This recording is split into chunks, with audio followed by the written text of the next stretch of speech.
How about this? Is that good? Can you hear me now? Okay. So, what do you see there? See a giraffe.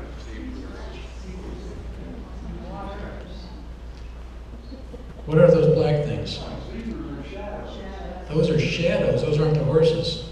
The real horses are the zebras, which you can't see because you're looking right down on. This is a paradigm shift. You look at one thing and you think you see it, and suddenly you see, oh, I wasn't looking at that right. So those are shadows of zebras. Those aren't horses.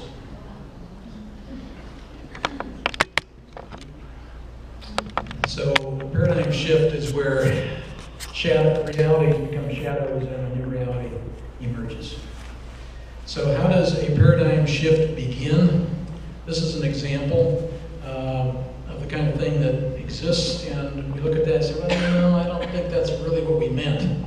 I won. Well, I'm the last one living, and everybody else is dead. That's winning. I mean, come on, that's not the kind of world we want to live in. So you have some kind of incident that does not fit, and then you encounter another and another, and eventually at some point, what happens is that the balance shifts between the old paradigm and the new paradigm. We're at that point, and the evidence now is coming together in such a way that we can tip that balance. So one incident that affected me in this way was a crop circle that occurred just about a month before 9/11, about 13 years ago, and it was an amazing thing. It was this 3 football fields in width. It was 409 perfect circles. Each one was a prime number of inches in diameter. It wasn't there the day before, and it rained all night. And in the morning, it was there. And there was no mud on the crops. And the stalks were not broken, they were bent, as if they were hit by some kind of energy. So it was my intuition at that time that this was not done by ropes and boards in the dark, by pranksters. This is something real. This is an energetic process. Here's another one that took Pam and me by surprise. We were living out in Oregon at the time. Out there in the desert, the high desert of Oregon, one morning, here's this thing. It's 13 miles across, and it's made out of lines that are 10 inches wide and 4 inches deep, but there's no mud piles and there's no vehicle tracks. And the formation of it, when you look at it from high enough, that's from an airplane, but you can hardly see it from an airplane. It's a Sri Yantra mandala, this thing here, exactly reproduced out there, 13 miles across. So some people came up and said, yeah, we did that, and they were asked to reproduce that, show everybody how to do that. They couldn't do it. It was hard pan desert, very hard. They could get about a ½ inch deep, and they left lots of footprints in dirt. So that was something interesting. What was that? This is another interesting one. This is the black and white image at the top there is a kind of a simple owl face, and it showed up in this farmer's field. He said, oh, those darn pranksters, he got out with his combine and combed that whole area down immediately. Don't like that. And so then within 3 days, this pattern showed up right next to it. It's like, try this. And then this is the really weird thing. 2 weeks later, you didn't hear me? Look at this one. So something's going on here. I mean, this is not how drunks from the pub act. There's something else going on here. There's 118 more incidents like that on that table back there, each one in a little blue bottle, which we will not go into great detail about, but each one has an energy, and we've captured that. It's one of the interesting things we've done. So what is the context here? I mean, are we alone in the universe? This is the cosmic epochs. It goes back 13.7 billion years, according to our science and understanding. And our solar system started about 4.7 billion years ago. But if you look here, we're starting out about in here, but the galaxy started up here. This is the Big Bang. So galaxies and stuff started here, we started right here. What about all of this in here? Many opportunities for life to evolve on its own elsewhere and have perhaps billions of years ahead of us in a head start. So if there's that possibility, chances are the universe is diversely inhabited, widely inhabited, and the ones that have survived over these billions of years probably have learned a little bit more wisdom than we have. And so they know some things that we don't know. We have found out that we are multidimensional beings. We are living in a multidimensional space. Many people think we're still 3 dimensions plus time, but it's deeper than that. And we know that we are deeper than that. That's what dowsing tells us. You know, we tap into some of these aspects of our being that are not in your standard 3-dimensional plus time environment. But we have that key. We have dowsing, and we can use that. So if these major things are happening, why aren't more people paying attention? Well, it's obvious, isn't it? I mean, people are texting and running over people. They're watching big screen TVs and entertaining themselves and having a good time. But it's kind of a bother. It's kind of a bother to work with the implications of what we're looking at here. It's like many things that we thought we knew, we probably have to revise. So one of the reasons that a lot of this isn't better talked about is that when you do start talking about these things with people, you run into this laughter curtain. And it's easy for people to laugh at things they don't understand. It's easy to laugh at things that threaten you in some way. Why is this a threat? Because you're going to have to rethink everything, and that's work. And people don't want to rethink everything. They already went to college, and they already got their degrees, and they already know the truth, and well, let's not start over. So there's some resistance to these new ideas. Here's another quote that is, I think, very relevant here from the Course in Miracles. No evidence will convince one of a truth they do not want. You'll find any reason whatsoever to unbelieve or disbelieve. You'll remember X-Files, and that's that file out of that poster out of X-Files, but rather than I want to believe, it's I refuse to believe. And a lot of people are in that position. So we now have what I call the new fall of man. We have the evolutionary movement of primates up to this pinnacle of God's creation, of being the only life in the universe. And if we get a big enough set of radio telescopes and look out there, maybe on some distant planet, we'll find some slime or something that will allow us to know that we are superior, and we can look down on that slime, and everything will be fine. But then other things happen. A lot of evidence that maybe there's other folks out there. And they're not only these ET types, but you've also got the angelic types and all kinds of different multidimensional beings with or without bodies. And it's an enormously complex universe that we know very little about. So rather than being the pinnacle of God's creation, probably we are at the point of having to get through a self-realization that we are nothing more than unevolved primitives. We are shooting arrows at airplanes. And we think that we own the universe, but it's probably not that way. So this term, invincible evidence, is kind of interesting. It's a term that some researchers use for the ignorance that cannot be removed by any amount of evidence. It's now a widespread form of pollution in the information space. Things that are false, but you can't convince anybody that they're false. It makes it just more difficult for everybody. So it would be easier on our egos if all the crop circles out there were hoaxes. And some of them are. This is a picture of a nice hoax that was done in Holland in 1999. But let's think about logic for a moment. This is a faked Van Gogh, from which we conclude that Van Gogh never lived. That's not logical. That doesn't flow. You can fake a painter's work, and it has nothing to do with whether that painter ever lived or not. These are two separate things. As long as there is one painting out there by Van Gogh. Van Gogh lived and he was real and so on, and same way with the crop circles. All we need is one. It turns out we've got 10,000, but we just have to look at them. Simplistic explanations are easy to grab onto, especially if your intent is just to dismiss the whole idea, the whole thing. I know about those crop circles, the drunks do those. The next question, what's the football score?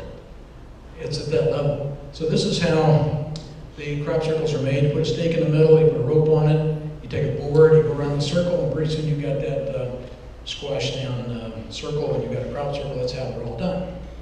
Here's an example of the people making it.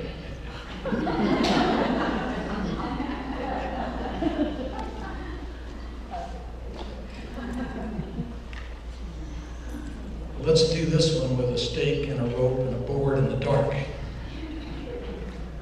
Those tram lines you see in those pictures are 40 feet apart. So 1, 2, 3, 4, maybe 150 feet across, something like that. This is a beautiful design. You can extract all the dimensions there, and you'll find out that if you follow these lines here, go around, these are, you can follow them all through this thing. And these are spirals that meet each other at a specific angle, and this angle is specified by the golden mean, phi, which is 1.61 something. It's what we see all through our bodies, throughout nature. Every time there's an opportunity to have a ratio of something to another, phi is a good one to look at because most things are acting like that. So this is a crop circle completely designed around phi, and probably not done by hoaxers. So there's a lot that we have to relearn, and the question is, why don't these folks, if they're really interested in teaching us something, why don't they just teach us? They just tell us what the truth is. What's wrong with it? Well, this is a channeling source called the Council of Nine, and they are a group that apparently has some administrative oversight of this planet. And in one of the channelings, they said this, that we can't help you if you don't ask, so we gotta ask. We do not interfere in your free will. So that's the big thing.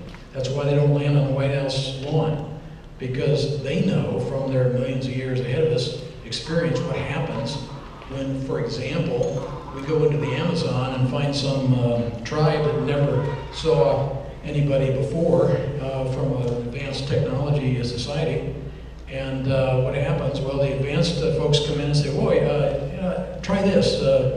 These camels are really good, and this whiskey here is, and here's a cell phone, and pretty soon the question is, where did that tribe go? Well, the advanced technologies destroy the primitive ones. We're the primitive ones this time. So they don't want to destroy us. They want to see whether we can do it, whether we can survive on this planet on our own free will, making our own choice and using the wisdom that we derive from dowsing, from spirit, from prayer, from whatever it is we can get together. Can we do it? It's an interesting thing. They don't want to ruin that experiment. So they say it's in togetherness with us, the civilizations in service, that's them, and the souls in service upon planet Earth, and that's us. Together, working together, that the earth will come out of its bondage. So the free will thing is a real major thing to understand here. But we've been asking, they said you gotta ask, well, Carl Sagan asked with some other scientists. In 1974, he sent that message out. It was an iconic message, that is, it wasn't in English or anything. It's all binary code, but any intelligent civilization should be able to decode that. And this is the information that was sent out there. We don't need to go into great detail about it, but it said this is how we count. This is binary, 1, 2, 3, 4, and so on. And this is the body chemistry that we have, and there's a picture of a human here, and there's our double helix, and this is how many of us there are, and this is the sun, and we're the third rock out from the sun, and there's the radio telescope that we sent out. Boom, here's who we are, and he sent it out in 1974 as a radio signal. Well, in 2001, again, just before 9/11, 13 years ago, these two formations appeared in a field right by a radio telescope. And it doesn't take long to see that this is very similar to the format of the thing that Carl Sagan sent out. But it's a little different, especially this little guy here that's shorter with a big head, where it used to be a human form there. We've still got DNA and stuff here, but you look at these numbers, this is silicon up here, and the number of genome sequences is about 1 million more than ours. And that is not a radio telescope. And who is that? I hope they're friendly. Well, a year before that, in the very same field, right by the same radio telescope here, this pattern showed up that was represented right here at the bottom of that thing here. This thing here is a representation apparently of this. And what is that? Well, that's the pattern of it. We don't know what it is, but it's not a radio telescope. I imagine they're not being limited by the speed of light. They're probably limited by the speed of consciousness, which may be immediate, and it may be beyond the limits that our physics puts us under. We don't need to decode their whole message, but it's all there. It tells us who they are. There's a lot more of them. 21.3 billion.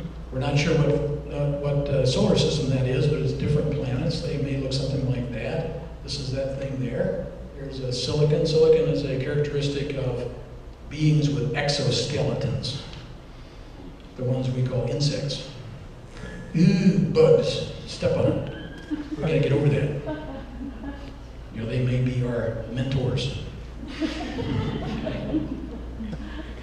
So what happened immediately after these two very interesting formations? Well, we started blowing up buildings. Somebody did in New York City. Had a decade or more of war and terrorism and all that stuff, and that's all you could talk about. So FEAR is an interesting acronym if you look at it as false evidence appearing real. Were we given any false evidence around 9/11? I don't know, but it's very interesting just to observe that jet fuel burns at 1500, structural steel melts at 2700, so jet fuel cannot soften steel, cannot be. Thermite is a very high burning chemical that burns at 4500. Now it can cut right through steel. And if you want to demolish a building, you cut through the steel with thermite at an angle, and the whole thing pancakes, and they found thermite residues in the 9/11 rubble. Well, enough of that. Gets you into fear pretty quick. What was that about? You know, was there any deceit involved? Was it really what we were told? I don't know, I'm not going to get into that. But you should be alert. This formation here, another face and another code showed up a year after 9/11. And again, you know, is that us? Is it them? Is it something else? Is it artwork? I don't know. But this very interesting disc-like piece of the formation has an interesting pattern. If you start here, you see that it spirals out. And you say, I wonder if those are ons and offs. Well, it turns out that they are. And if you decode that in ASCII, which is the computer code, it says this: beware the bearers of false gifts and their broken promises, much pain, but still time. Believe, there is good out there. We oppose deception. Well, that's kind of a elaborate hoax for a couple of drunks. The other thing to observe here is that there are TV towers right here, and the formation right here is in a 60-line TV image format. The one that we saw before, that face that came before, was in the format of a half-tone newspaper print. When you get up close with a magnifying glass to a newspaper, it all turns into big dots and little dots. You can't see anything. You stand back and it suddenly shows up. That's the format they did use. This one is in a TV format. It seems to be some communication going on here. If it is communication, it needs to be two-way. So how can we respond? This is where Pam and I started thinking, how do we respond? How can we say something back? Masaru Emoto, most of you are aware of, in 2005, He took water and he put the word love on there, let it sit overnight, and then froze it, got a very pretty crystal. He put the word hate on there, same thing, but he got ugly crystals. Okay? Meaning that water retains memory of its energy environment. And that opens us to what's on the table over there. Those 118 bottles over there each have energy retained from a different crop circle or a combination of crop circles. And we call that not made by hand.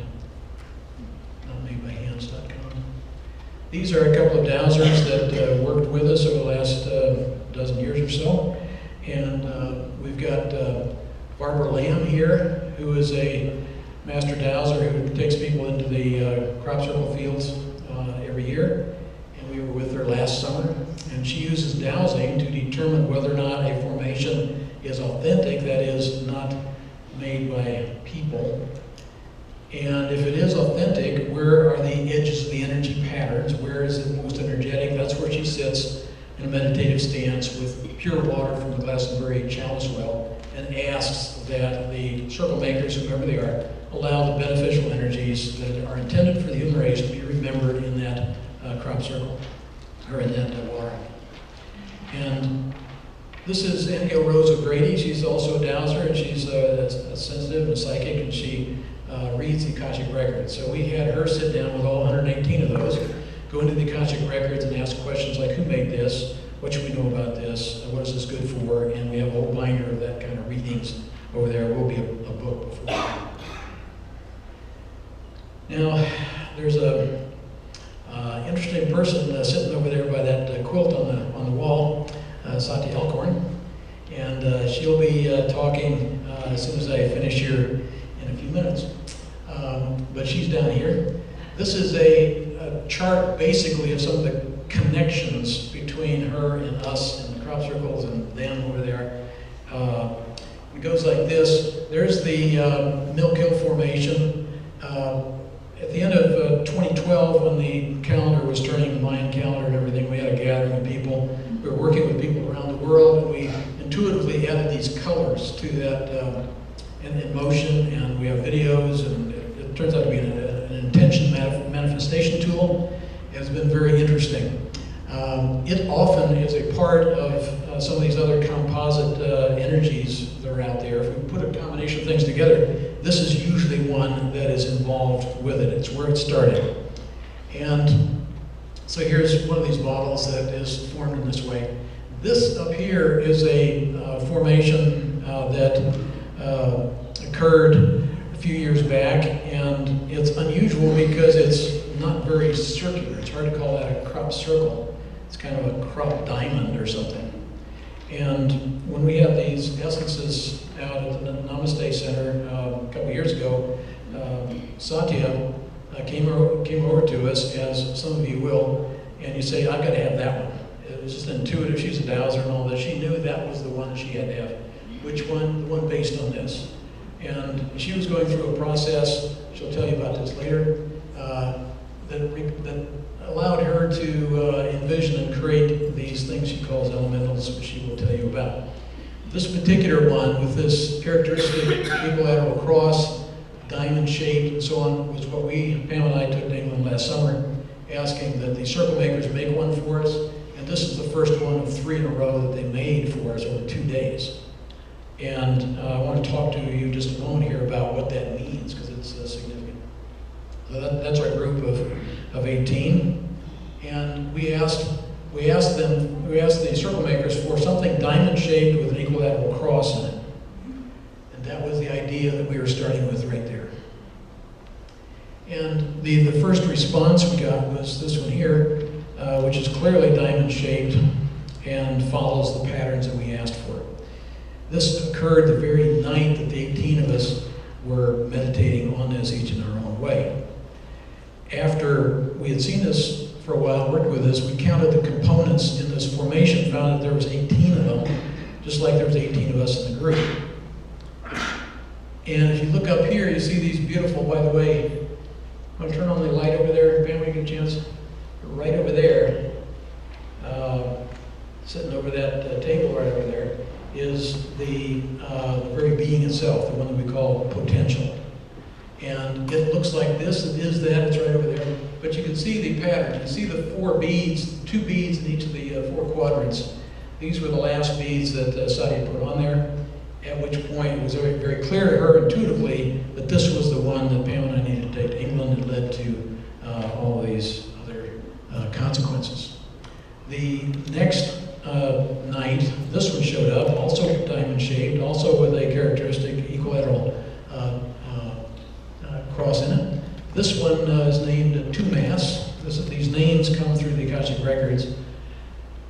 And at the same time, this third one, the same night, this third one was created. Also diamond-shaped with an equilateral cross formation in it. This one, we don't have any essence for because the farmer got up early in the morning and said, enough of this. And he got his combine and just tore it down because it was a work of the devil or whatever. And it was gone. So we have no idea what the gifts from our space brethren or whoever they are were in this formation. But we did see 3 in a row for 2 nights. So a warning to the right brain touchy-feely folks, we're going to do some left brain stuff, so just fall asleep for a moment, I'll wake you up later. So statistically, a single event, no matter how interesting it is still just 1 point, and it doesn't prove anything. And this one here is just so extraordinary. In my mind, my heart, this was not made by hands. This is where it started, but it's only 1 event. So we can't do much with it statistically. Now, we talked about these 2 here. This was Chill Bolton, and this was a year after 9/11. Both of them were a face of some